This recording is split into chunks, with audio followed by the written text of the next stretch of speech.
Malam minggu, malam yang panjang, malam yang asik buat ngobrol sambil nyanyi-nyanyi bersama. Cek benar. Kok ada nyanyi-nyanyi segala ya, Mas? Loh, masa buku nggak tahu sih?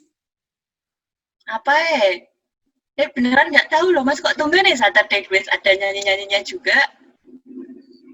Sepertinya buku butuh pencerahan nih, Bu Yusifa. Silahkan, Bu. Dicerahkan. Gimana Mas Tom? Gimana Bu? Masih butuh kucerahkan nggak? Ya Bu, ini kenapa ya? Kok ada nyanyi-nyanyinya? Gini loh Bu, tamu kita hari ini tuh super spesial. Selain beliau itu dosen yang famousnya ngalahin Raffi Ahmad, padahal sama-sama punya brewok, beliau ini juga anak band loh Bu. Oh really? Ya, anak band tuh begini ya. Kalau gitu saya mau bikin list lagu Bu nanti yang akan saya request. Loh, kok malah request lagu loh, Bu? Kalaupun nanti bisa request yang lagu-lagu happy aja, nggak usah kalau terus, nggak bagus untuk aura minggu loh, Bu. Tapi kok kita malah asik ngomong sendiri ya? Ayo kita sapa tamu kita dulu. Halo Pak Ardian. Halo, selamat malam, Mas Thomas, Bu Yusifa, Bu Uke. Halo Pak. Malam. Halo Pak Ardian. Salam ini metal, wah benar ada salam metal ya? Salah mental Pak. Sebentar. Bu Uke dan Mas Thomas, ini setelah Pak Ardian bicara barusan itu, halo gitu kok, saya rasanya malah kayak kita ini lagi ke apa sih, stasiun radio dan kita yang akan diinterview ya. Karena kualitas suaranya kok langsung jeglek banget. Iya betul. Aduh, ya ampun. Pak Ardian, terima kasih banyak untuk waktu dan kesediaannya main ke Saturday Quiz hari ini bersama dua rekan saya yang to be honest sampai detik ngobrol ini masih pada single ya. Nah, gitu. Jadi terima kasih banget kesediaannya untuk datang main ke sini. Nah, Sobat Maming, malam ini tema ngobrol asik kita sedikit berat. Tapi kami yakin kalau yang sharing Pak Ardian yang berat-berat sekalipun jadi ringan. Gitu, Bu Uke. Jadi ringan, Bu Uke. Oh, baik. Apa namanya? Nanti bisa mungkin Pak, hidup saya juga jadi lebih ringan. Wah iya, mungkin tagihan-tagihannya bisa dikirim ke saya, Bu Uke. Ke DHM. Ini tamu yang solutif tuh kayak gini, Bu. Menyambut Tejo.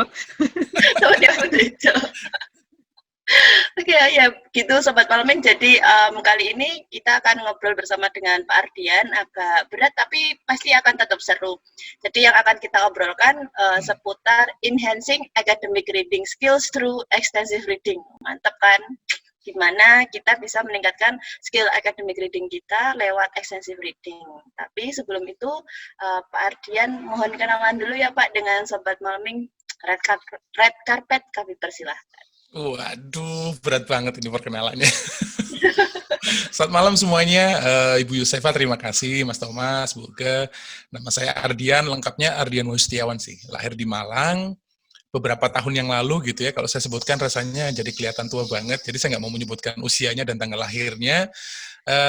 Saya mulai mengajar bahasa Inggris itu dari tahun 2001, nah ketahuan kan usianya berapa, jadi mulai 2001 itu di sebuah perusahaan sebenarnya, jadi mengajar ISP di perusahaan di Kalimantan Timur, beberapa tahun di sana, kemudian saya memutuskan untuk pindah ke Bangka, dari tahun 2004 sampai dengan 2018 kemarin. Jadi saya selama sekali di Bangka, di Pangkal Pinang itu mengajar di politeknik milik perusahaan. Jadi PT Timah itu punya satu politeknik gitu ya, saya mengajar di situ, ISP dan ke IEP juga, kemudian baru 2018 pindah ke Politeknik Negeri Malang sampai dengan sekarang. Home base saya di jurusan di program studi bahasa Inggris di Politeknik Negeri Malang gitu. Nah, kalau untuk riset fokus saya kalau dulu di S2 itu saya curriculum design assessment ya, tapi kemudian berpindah karena apa ya, galau mungkin ya.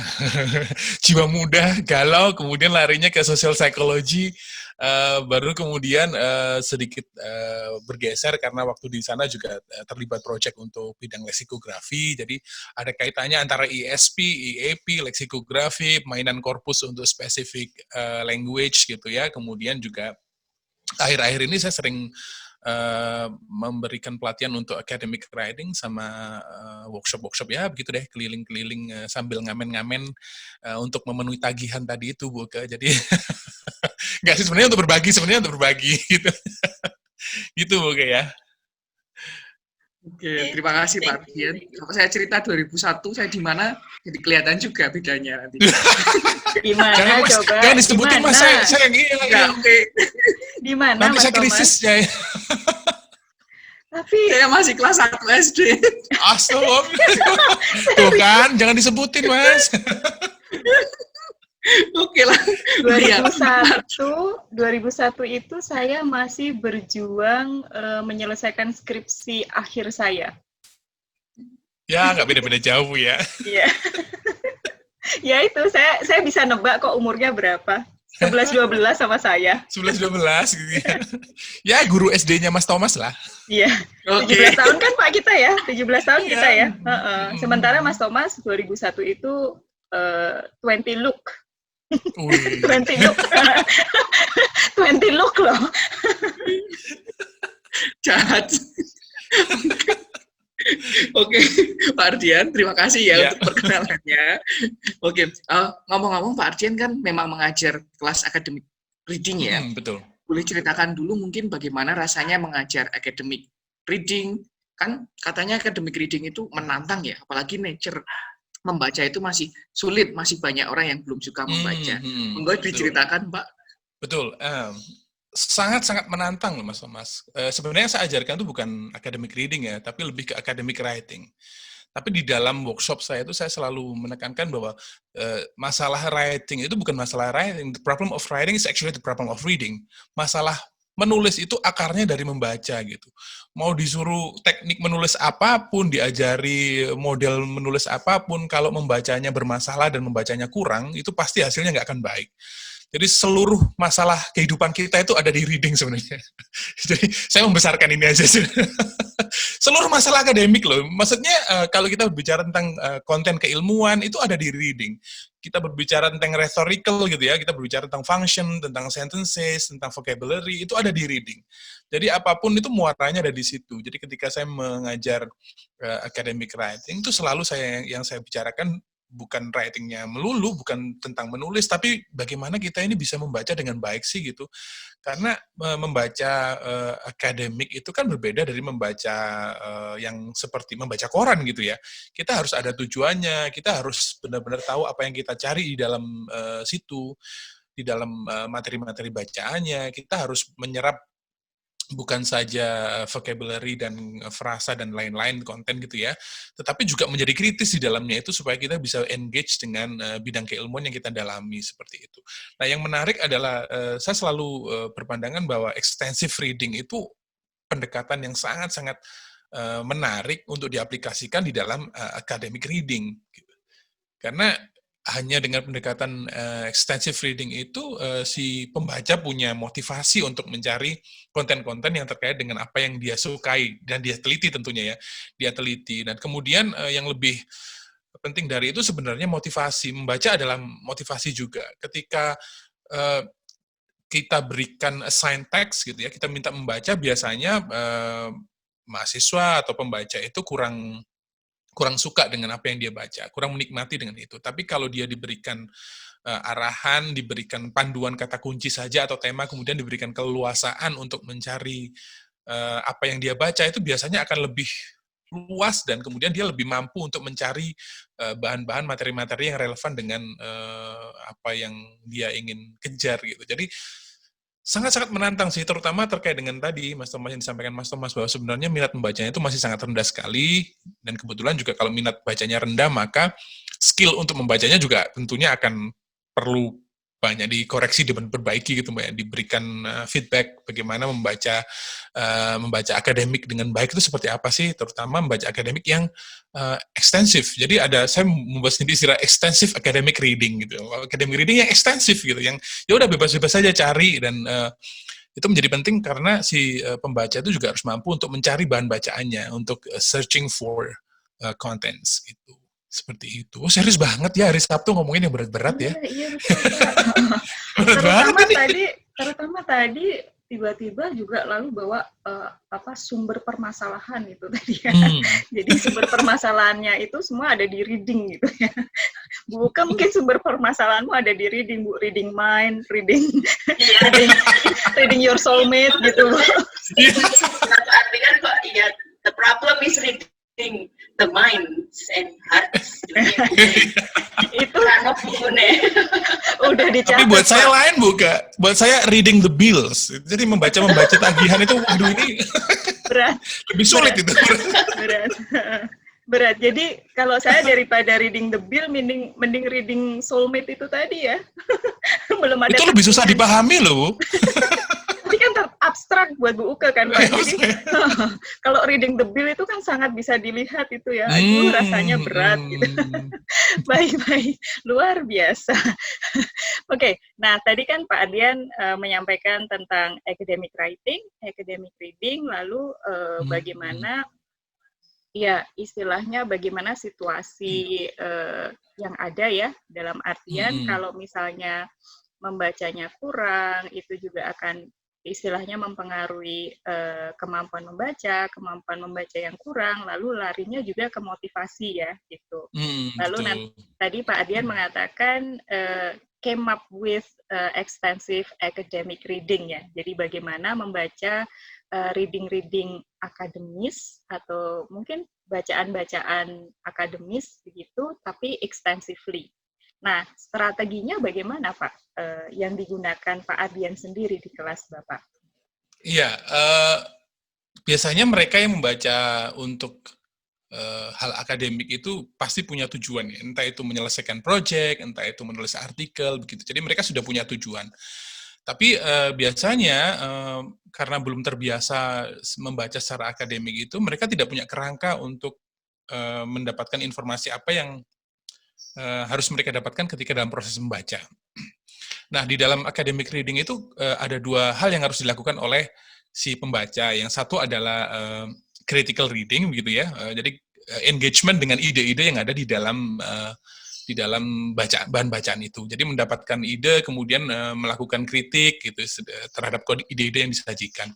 Yang kedua adalah rhetorical reading. Jadi strategi ini yang saya gunakan. Jadi ketika mereka harus aware, pembaca harus sadar bahwa ketika mereka engage, ketika mereka membaca bahan-bahan yang akademik, scientific materials, itu mereka harus perform dua hal ini, melakukan dua hal. Yang pertama adalah critical engagement, melakukan critical reading gitu ya. Di dalamnya ada critical reading, membaca secara kritis. Nah, di dalam situ itu saya sudah membuat framework sih sebenarnya apa saja yang harus ditanyakan gitu ya, metodologinya, introduction-nya, rasionalnya, justification dan lain-lain itu sudah saya sediakan semacamnya kayak tabel gitu Bu yang harus mereka pegang ketika membaca. Oke, saya harus mencari ini loh, kemudian harus bertanya tentang ini dari bahan bacaan itu. Nah, yang kedua, jangan lupa juga, karena tujuan kita ketika academic reading ini adalah to produce something, untuk menghasilkan sesuatu kan, maka juga kita harus menyerap rhetoricalnya, kita harus belajar tentang idioms and phrases yang scientific, yang digunakan di dalam bahan bacaan itu, gitu. Nah, itu seringkali yang menyulitkan penulis artikel ya, terutama untuk novice, yang penulis pemula gitu. Ketika mau menulis itu, saya harus gimana sih, terus bahasa saya kok begini-begini saja, gitu. Terus saya harus bagaimana? The problem is bukan menulisnya, tapi kurang membacanya sehingga baggage, sehingga database atau kosakata idioms yang kita punya itu belum terlalu banyak, sehingga ketika menulis ya there is atau there are gitu aja, there is, there are, there is, there gitu saja kan.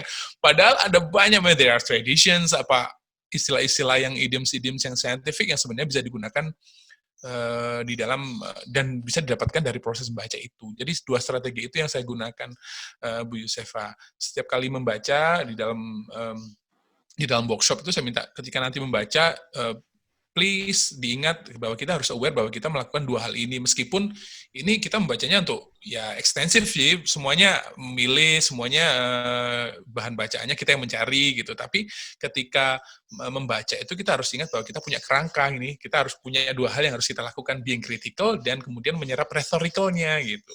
Seperti itu. Jadi seperti menghafalkan cerita aja ya, kalau kita membaca komik kali ya. Betul. Jadi, gitu. Pak, pada saat mahasiswa Pak Ardian sudah mendapatkan strategi yang seperti ini kan sebenarnya strateginya cukup jelas gitu ya Pak ya. Kemudian pada saat mereka menerapkan strategi ini biasanya kesulitan-kesulitan apa yang dihadapi mahasiswa Pak Ardian?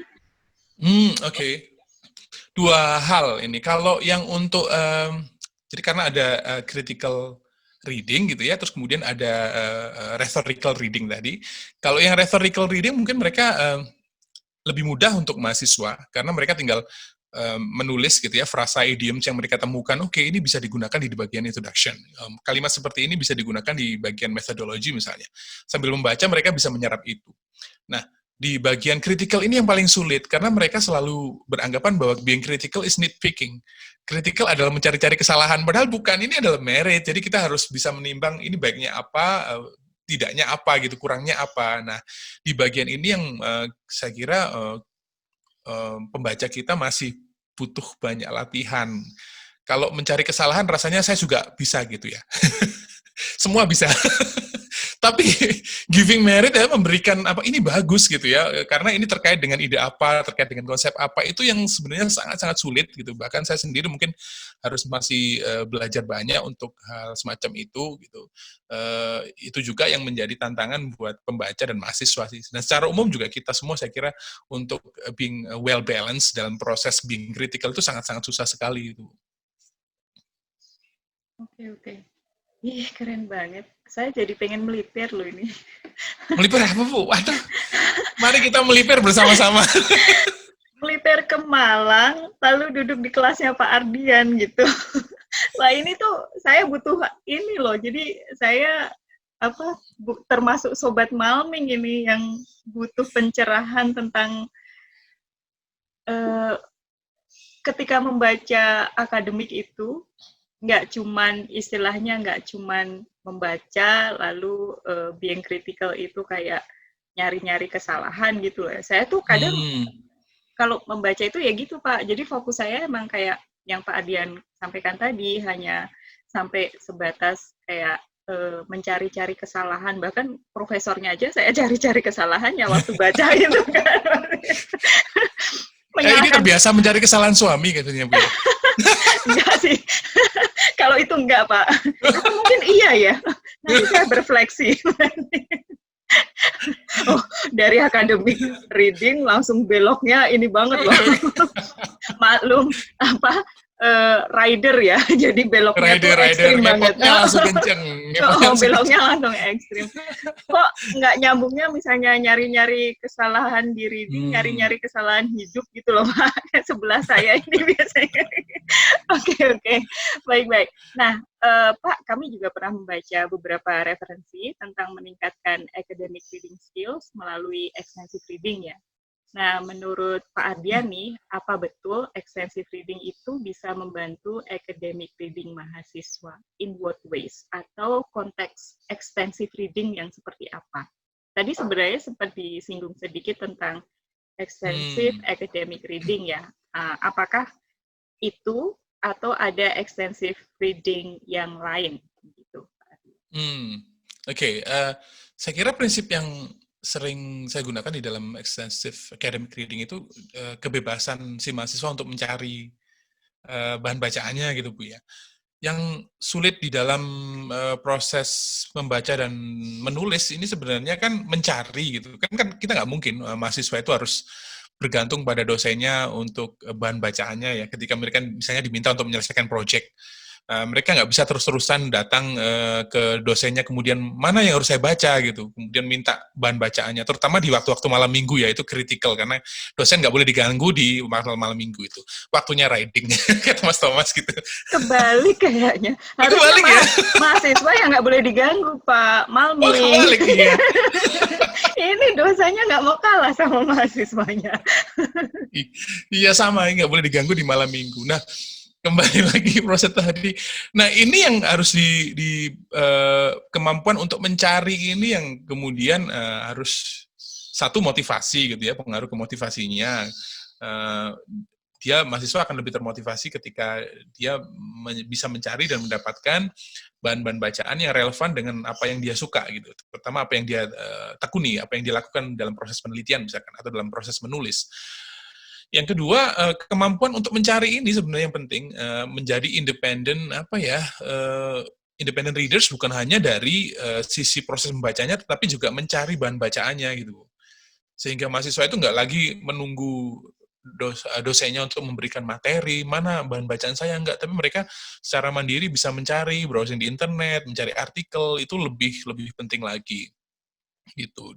Dan konsep kemandirian, kemudian motivasi dari extensive reading ini yang sebenarnya sangat-sangat membantu saya ketika mengajar di kelas academic reading ini, karena kalau kita memberikan pendekatan yang menggunakan pendekatan dan teknik-teknik academic reading yang biasanya dilakukan tanpa konsep semacam itu, tanpa melibatkan being extensive gitu ya, itu rasanya jadi jadi terbatas gitu. Mahasiswa juga akhirnya hanya menunggu bahan bacaan saja, membacanya juga seperti itu. Mereka tidak tahu bahwa sebenarnya ketika membaca artikel itu harus ada proses storing misalnya. Kan kita membaca academic reading lain ya, maksudnya kalau membaca koran sudah lewat gitu. Tapi kalau academic reading kita harus menyimpan informasinya nih. Jadi how we are going to do that? I mean, like, setiap kali membaca mereka harus saving, menabung sehingga nantinya itu akan banyak informasi yang tersimpan. Kalau 10 artikel sih masih inget lah, tapi kalau membacanya 100 artikel kayaknya saya lebih inget tagihan rumah saya gitu, tagihan listrik, lupa.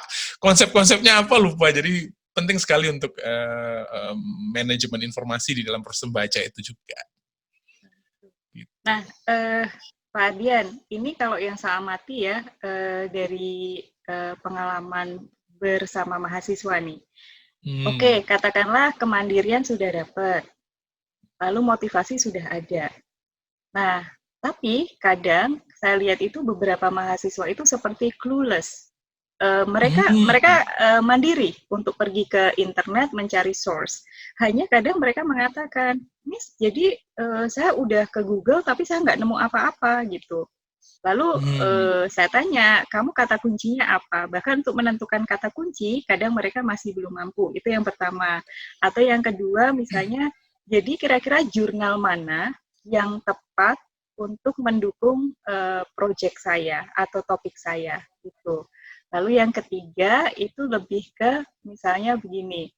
Saya sudah membaca, lalu bagaimana cara menghubungkan beberapa jurnal itu dengan jurnal-jurnal utama untuk topik saya. Nah, itu saya rasa 3 hal itu yang sering muncul di mahasiswa saya. Dan mungkin Mas Thomas, Bu Uke juga mungkin bisa relate ya untuk para mahasiswanya. Jadi, itu bagaimana Pak Ardian?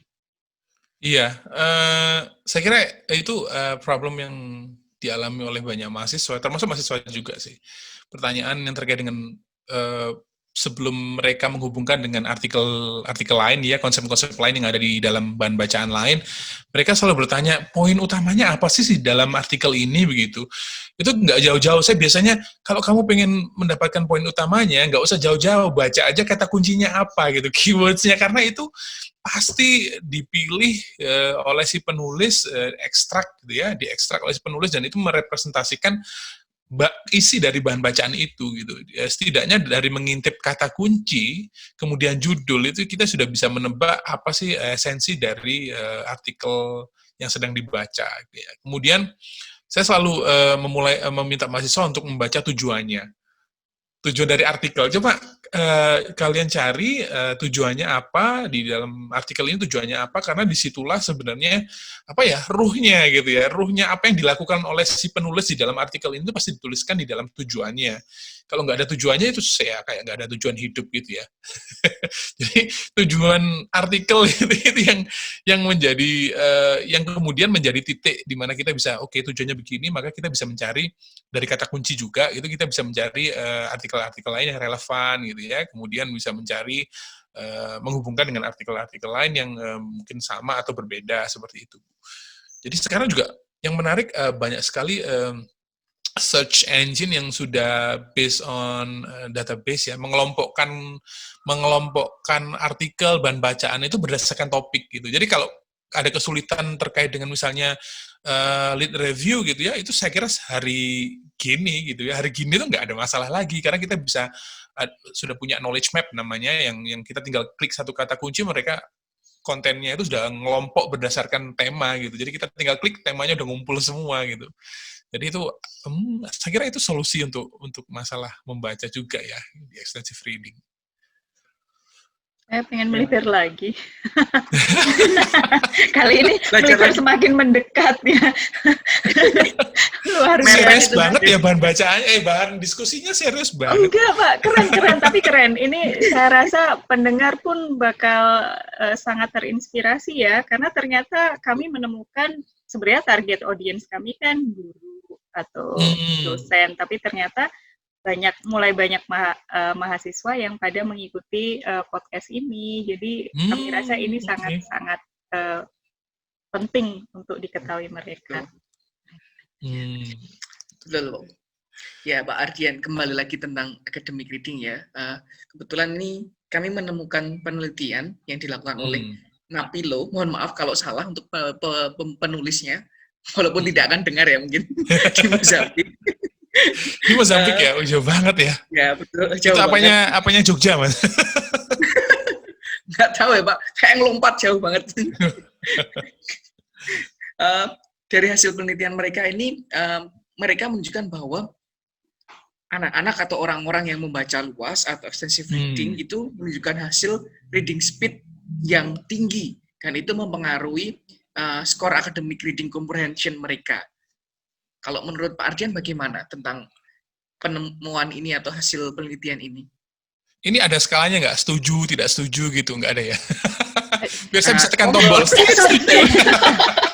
boleh sangat setuju. Netral, tapi jangan netral deh. Setuju, tidak setuju. Oke, saya pernah bikin survei anekdotal, maksudnya nggak serius-serius gitu Mas. Di dalam sebuah workshop itu, kan selalu ada sesi untuk Ardian mute. Kok mute ya? Oke, kok aneh ya mute sendiri? Lelah mungkin mikrofonnya. Lelah mungkin ya? Oke. Malam minggu jangan serius-serius itu mungkin. Iya, kok tiba-tiba mute sendiri ya? Padahal saya nggak menekan apapun loh di sini. Oke. Saya tadi cerita sampai mana ya? Lupa jadi.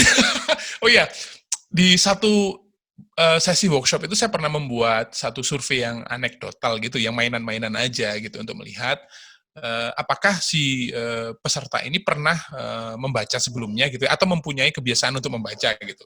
Jadi saya buatkan semacam survei ringan-ringan aja, apakah Anda punya pengalaman membaca, apakah Anda suka membaca gitu ya. Kemudian di sesi itu kan kebetulan ada semacam sesi konsultasi one on one gitu ya, artikelnya saya baca, saya berikan feedback gitu, dan saya coba hubungkan antara hasil tadi, kebiasaan membaca, kapan terakhir kali membaca, berapa banyak membacanya gitu-gitu ya, dengan tulisannya. Ternyata ya ini anekdotal ya, bukan kesimpulan serius dalam konteks penelitian yang serius. Ternyata memang ada korelasinya. Mereka punya kebiasaan membaca, tulisannya bagus, vocabulary-nya lebih kaya, kemudian variasi kalimat dan idiom dan phrasesnya juga lebih baik, struktur kalimatnya lebih baik, dan yang lebih penting lagi, organisasi idenya lebih baik. Ini yang susah loh. Susah banget diajarkan ke mahasiswa. Jadi organisasi ide ini mereka yang bisa menyajikan dengan baik adalah biasanya mereka yang membaca bahan bacaan dengan struktur yang baik. Gitu. Jadi tahu introduction itu isinya apa, tahu metodologi itu isinya apa. Mereka sudah membaca banyak tentang itu sehingga ketika menulis menghasilkan kira-kira bentuknya semacam itu gitu. Jadi mereka yang jarang membaca, tidak pernah membaca materi-materi ilmiah, ketika menulis juga akhirnya tidak tahu patron dan contohnya seperti apa gitu. Sehingga itu akan cenderung menghasilkan ya gitu deh. Random gitu ya, kalimatnya kurang baik, idiomsnya kurang, phrasesnya kurang kaya dan tidak scientific gitu, seperti itu. Jadi masalah-masalah itu selalu berkaitan antara writing dengan reading gitu, seperti itu. Ini menarik sekali ya Pak ya. Maksudnya nanti kalau teman-teman mahasiswa juga sempat dengerin podcast ini bisa tahu bahwa kok writing saya mungkin masih perlu diimprove. Itu salah satu hal yang bisa dilakukan untuk improve ya dengan banyak membaca. Dan kalau ini tadi saya mendengarkan berarti yang perlu banyak dibaca itu bukan hanya novel-novel fiksi seperti yang saya lakukan, tapi juga ya scientific articles gitu. Iya, tergantung. Sorry. Gimana, Pak? Tergantung ininya, Bu. Tergantung tujuannya ya. Kalau kita mau creative writing, menghasilkan tulisan kreatif, maka harus membaca novel, kan gitu ya? Betul. Tapi, ini saya besok mau... Gimana, Bu? Tapi memang bagus ada keseimbangan ya antara fiktif dan nyata, Bu. Dengan realitas. Merasa nggak real.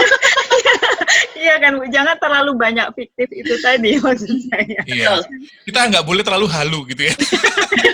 Saya mau ngomong itu nggak tega loh, Pak. Terima kasih Pak Ardian sudah membaca pikiran saya.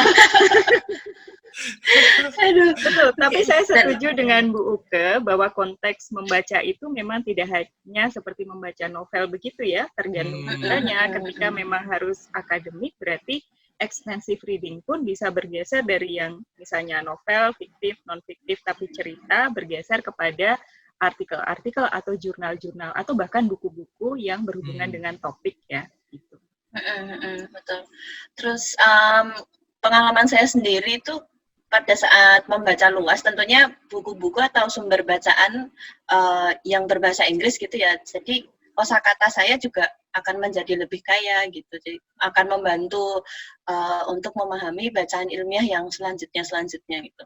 Kalau yang pengalaman yang seperti itu, menurut Pak Ardian gimana? Pada saat kita baca banyak, terus kosakatanya nambah gitu loh, Pak. Iya, betul. Salah satu hal yang kita banyak dapatkan dari proses membaca itu ya kosakata pasti, Bu ya. Dan kalau itu sangat-sangat membantu ketika di bidang teknik terutama, karena banyak sekali istilah teknik dan itu nggak bisa dipahami hanya sekedar dengan membuka Google gitu, nggak bisa. Atau ya hanya sekedar pengetahuan common knowledge, nggak bisa. Memang untuk memahami istilah-istilah di teknik, kemudian di bidang ISP, itu memang harus banyak membaca dan itu akan sedikit banyak membantu pemahaman pembaca terkait dengan konsep-konsep tersebut gitu, Bu. Iya sih, betul sekali tuh. Ya, jadi sebenarnya kalau kita banyak membaca, vocabulary kita meningkat, membantu pemahaman, tentu saja motivasinya semakin tinggi ya. Iya, betul Bu, setuju. Yes, cuman untuk mencapai motivasi itu memang harus ada pengorbanan, memang dari yang membiasakan membaca secara luas, lalu mencoba untuk ya istilahnya nelateni dan menekuni, menjalani, nanti pada akhirnya akan sampai pada motivasi yang terbangun karena merasakan bahwa oh ternyata membaca itu tidak sesulit itu, atau karena saya sering membaca saya jadi lebih paham banyak hal, dan ketika saya menulis kok ternyata bacaan-bacaan yang saya baca ini ternyata membantu sekali untuk proses penulisan saya, gitu ya. Betul, cuman, Bu, betul. It takes time ya Pak Ardian ya, nggak bisa instan ya. Iya, kan sebenarnya proses menulis itu reflektif aja gitu ya. Maksudnya gini, academic writing atau scientific writing itu kan sesuatu yang reflektif. Kita merefleksikan apa yang kita baca, kita kritik, kita tuliskan kembali, kan gitu aja ya. Kalau kemudian kita nggak membaca, mau nulis apa gitu, refleksi ke apa gitu, nggak ada jadinya. So, itu mungkin hal yang harus dipahami mahasiswa ketika mau menulis skripsi, menulis artikel gitu ya. Proses menulis itu adalah proses reflektif dari membaca. Jadi apa yang kita baca, kita pahami, kita refleksikan, kita kita being critical terhadap ide-ide di dalam proses bacaan itu baru kita tuliskan seperti itu. Jadi kalau nggak membaca ya refleksi ke apa gitu ya, ke diri sendiri, nggak bisa dong. Kunci ini. Nanti curhat Pak. Isinya academic writing-nya curhat. Iya, ada curhatnya. Mau apa? Nulis apa Theorizing ini? my life. Conceptualizing my life. Aduh. Ini kunci loh. Barusan ini yang disampaikan Pak Ardian ini kunci banget nih. Jadi kalau nggak membaca itu mahasiswa mau nulis apa? Ini saya kemarin itu seharian cuman ketap-ketip di depan layar gitu. Mau nulis satu kalimat aja udah kayak dunia mau runtuh gitu ya. Aduh, benar-benar. Terima kasih Pak Ardian. Aduh, saya kok jadi diingatkan sambil ditampar-tampar ini. Oh, kok ditampar-tampar sih? Oh iya, benar loh Pak. Tapi tampar in a positive way ya. Sangat-sangat menyemangati begitu. Aduh, maaf sekali loh Pak Ardian. Ini malam minggu Bapak yang seharusnya syahdu bersama istri dan 2 putri cantik tercintanya. Malah berujung dihujani pertanyaan-pertanyaan berat ya. Nah, bagaimana? Ini kayaknya soalnya Bu Uke tuh udah sangat ini ya, sudah sangat terhipnotis dengan sharing academic reading-nya Pak Ardian begitu. Nah, sambil Bu Uke mencatat, merapikan catatan-catatan hasil sharing-nya Pak Ardian tadi, bagaimana nih kalau kita istirahat sejenak dan Pak Ardian nyanyi sedikit untuk kami ya. Dari tadi tuh saya lihat kayak Aryo Wahab gitu nggak sih? Mulai deh ini mulai. Kok wajahnya Pak Ardian tuh kok familiar sama siapa ya? Soalnya kalau Raffi Ahmad kan nggak nyanyi ya. Lo nyanyi loh Bu, BBB Bu. Oh iya. Cuman amat gitu ya. Oh ini harus disensor Mas Thomas. Enggak loh, aku amat gitu loh. Nah, ini gimana kalau Aryo Wahab aja? Kan nyanyi ya. Boleh. Nyanyi dan main musik. Nyanyi apa ya? Mungkin yang lagunya itu yang mungkin cocok untuk Bu Uke di malam minggu ini, atau yang hopeful dong Pak, yang bikin happy. Aduh, saya tuh nggak bisa lagu happy, bisanya lagu-lagu galau. Nah, sesuai tahun kelahiran. Lagu-lagu yang menenangkan untuk yang sebentar lagi. Oke, apa ya? Lagu Indonesia atau lagu apa nih? Bebas, nanti kalau misalnya mau lagu Indonesia, habis itu lagu Inggris gitu. Lagu Indonesia kemudian diinggriskan gitu ya? Jok ngelunja gitu. Jok Jawa. Obat Amjar. Lagu apa ya? Sebentar saya pikirkan dulu. Iya. Kalau ini lagunya saya 90-an sih, jadi lagu Radiohead itu favorit saya. Radiohead, lagu-lagu curhat gitu ya, diputusin gitu. Jadi refleksi sebenarnya ini. Nggak apa-apa, refleksi dari pengalaman dicampakkan seperti itu. Jadi apa ya? Tolong Pak, lanjut. Apa? Lanjut. Tolong tapi lanjut ya. Ini This is my favorite song. Oh, really? Yeah.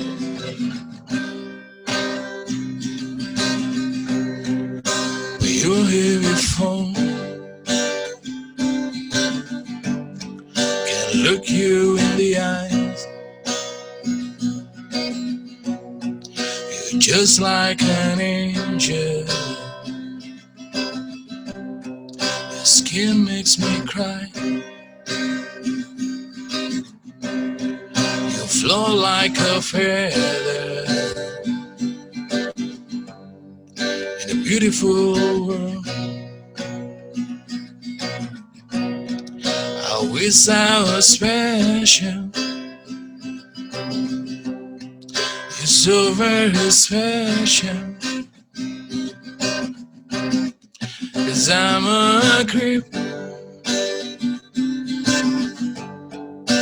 I'm I'm a widow. What the hell am I doing here? I don't belong here. I don't belong here. Itu aja ya.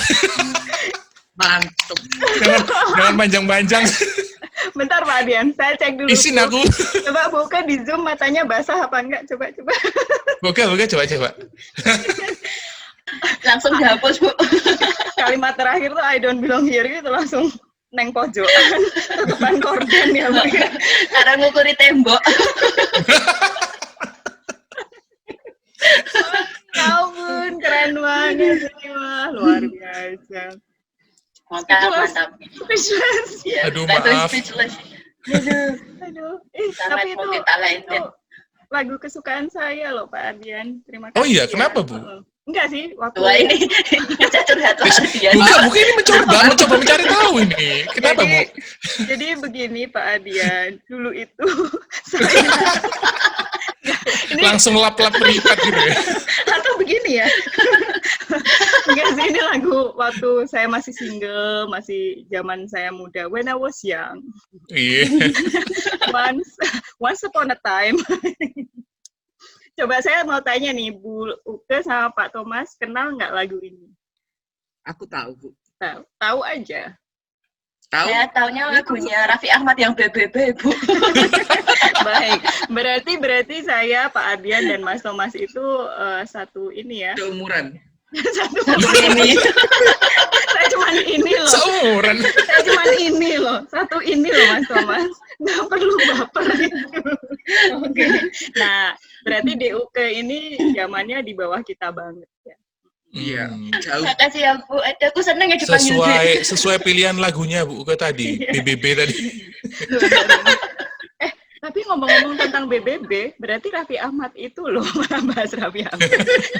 Raffi Ahmad itu berarti multitalenta seperti Pak Ardian ya. Maksudnya kan bisa nyanyi, lalu MC, main film, sultan banget gitu ya. Mungkin. Tapi ada yang beda loh Bu. Apa Pak? Rezekinya beda. Oh iya, saya baru mau ngomong itu tadi. Saya sampai, ini gibah banget loh, gibah artis. Tapi kita gibah yang baik gitu kan, Betul, memuji betul. Raffi Ahmad. Gitu. Tapi emang menginspirasi sih, menginspirasi. Jadi mungkin bisa berawal dari brewoknya dulu Pak, lalu nanti Astaga. doa saya. Apakah ada korelasi antara brewok dan rezeki ya? Nah, itu ada Pak. Ada menurut saya korelasinya itu, tapi ketika diimbangi dengan doa dan usaha Pak. Begitu aja. Oh iya, itu cocok buat sinetron setelah azab itu. Aduh, baik. Ini kayaknya perlu kita lanjut ya. Oke. Capek saya ketawa. Aduh, baik. Nah, Pak Adian nih, saya mau tanya yang mulai serius lagi nih. Pak Adian, are you yourself a reader?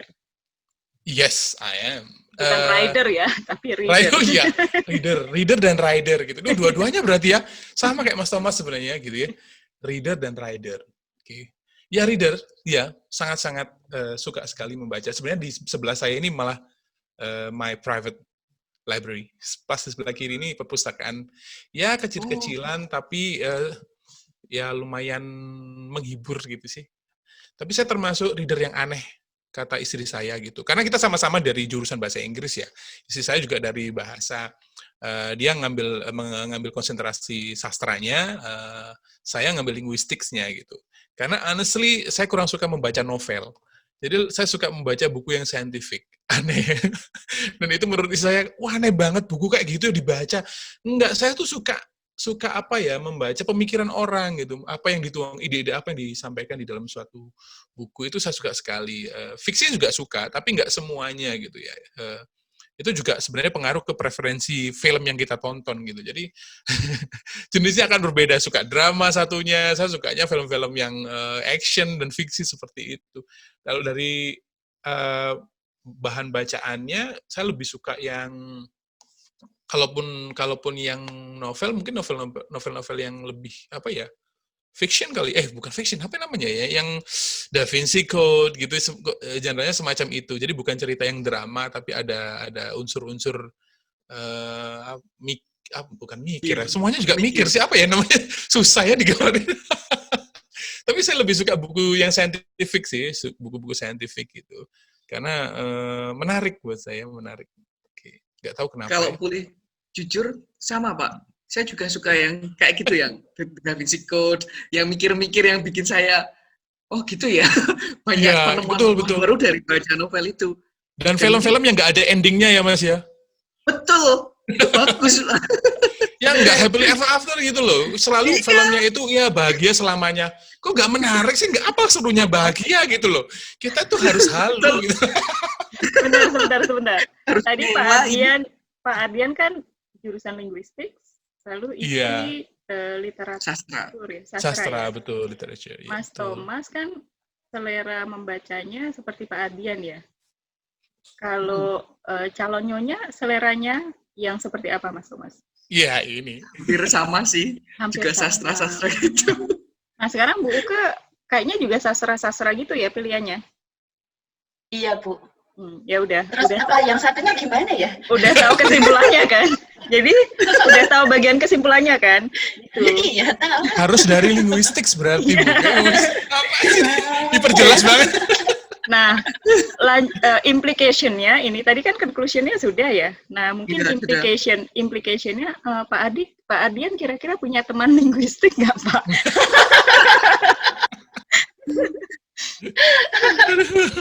Nanti sempit kriteria usia.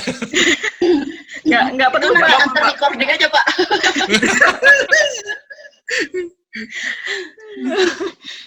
Jadi dari poin Pak Ardian sampaikan tadi, saya merasa cukup menarik juga yang bagian Pak Ardian suka hal-hal yang sangat saintifik ya. Jadi kadang-kadang extensive reading itu nggak harus hal-hal yang seperti sastra, tapi juga hal yang disenangi. Malah seperti itu ya.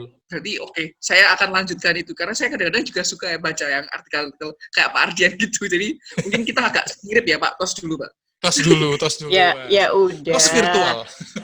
Kalau sudah merasa menemukan kecocokan, mungkin bisa tukar-tukaran nomor HP loh Mas Thomas. Iya. Mumpung malam minggu. Malam minggu, ya. Malah Mas Thomas yang tuker-tukeran HP. Gimana coba? Aduh. Oke, ya. Seru sekali ngobrol dengan Pak Ardian, apalagi kami memiliki banyak kecocokan. Saya pribadi belajar banyak dan dikuatkan oleh Pak Ardian. Mantep pokoknya, Pak.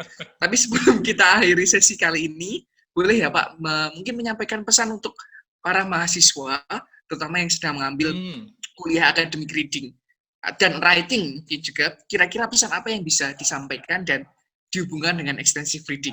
Monggo, Pak. Oke.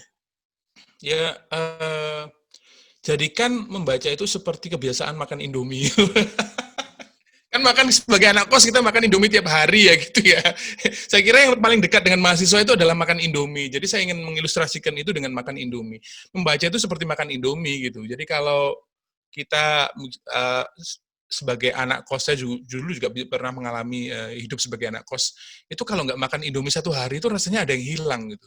Jadi membaca itu jadikan hal yang seperti itu. Kalau nggak membaca dalam satu hari itu seperti ada MSG yang turun gitu. Kita harus membaca terus. Dan ya seperti tadi yang mengulang apa yang saya sampaikan di bagian awal, bahwa sebenarnya hal apapun yang kita lakukan dalam proses belajar ya, terutama belajar di dunia pendidikan tinggi itu, masalahnya ada di reading, core-nya ada di reading.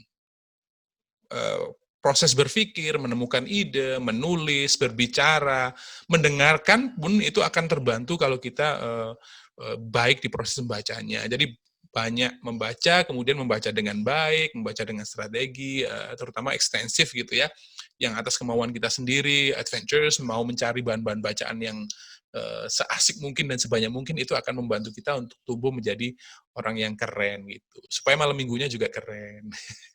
Itu sih saya kira ya. Mantap. Jadi nggak boleh endorse sebenarnya, nggak boleh menyebut merek ya Bu Yusuf ya? Iya, mie instan nggak apa-apa sih. Siapa mie tahu instan, ya? Tahu nanti malah kami terus dikontak oleh iya. perusahaan. Iya Pak, jadi sangat membantu ini sebenarnya. Nggak apa-apa Pak, kami juga sering nyebut Periplus, Gramedia, seperti itu. Indomie nggak apa-apa. apa. Kita sebut mie sedap juga nggak apa-apa ya. Siapa tahu ya. Ya, sekotak nggak apa-apa deh. Iya, benar. Lumayan loh, saya juga anak kos sekarang kan. Oh iya. Baik. Aduh ya ampun. Jadi tadi Mas Thomas diinget-inget ya, nanti setelah tanggal 10 itu ibaratnya kehidupan baru itu bayangkan seperti mie instan tadi, seperti kata Pak Ardian kan. Jadi tiap hari itu kalau enggak makan mie instan itu ada yang kurang. Nah, seperti itu Mas. Sekian nasihat dari orang tua. Aduh. Nah, untuk nasihat yang satunya ntar dulu. Mikir saya kalau yang sama Bu Uke itu. Baik. Ya ampun, terima kasih banyak Pak Ardian. Kami ini tadi ngobrol di chat itu juga merasa bahwa obrolan kita hari ini memang sebenarnya topiknya berat, tapi sangat-sangat bisa dinikmati dan menyenangkan sekali karena Pak Ardian cara menyampaikannya itu fun sekali ya. Jadi mudah-mudahan. Ya, keren. Saya bayangin para mahasiswa Pak Ardian ini tiap hari itu nggak butuh micin sepertinya ya. Level kebahagiaannya udah sangat tinggi ketemu Pak Ardian kan. Cara menyampaikan materi seperti ini tuh kayak mahasiswa tuh ini banget ya, pasti akan merasa happy, sukarela untuk belajar gitu. Keren Pak Ardian. Terima kasih banyak. Kami sebenarnya juga merasa diingatkan dan disemangati lagi, karena memang kadang academic reading pun masih challenging ya, nggak cuma untuk mahasiswa, tapi juga untuk kami sebagai dosen. Dan sesi kali ini sebenarnya mencerahkan kami juga gitu. Jadi kayaknya nggak butuh ring lampu-lampu yang MUA itu. Saya sudah merasa cerah sekarang karena sesi Pak Ardian ini. Mas Thomas juga ya. Benar-benar. Nah, sekali lagi terima kasih banyak ya Pak Ardian untuk waktunya. Salam untuk keluarga di rumah. Semoga kami tidak mengambil waktu malam minggu Pak Ardian cukup banyak. Jadi nanti Pak Ardian bisa kembali bersama mereka. Baik, nah Sobat Maming, terima kasih juga sudah menyimak Saturday with malam ini. Ingat, tetap bahagia. Dah. Terima kasih. Ya, Terima kasih, Pak. terima kasih, Ardian. Terima kasih Mas Thomas.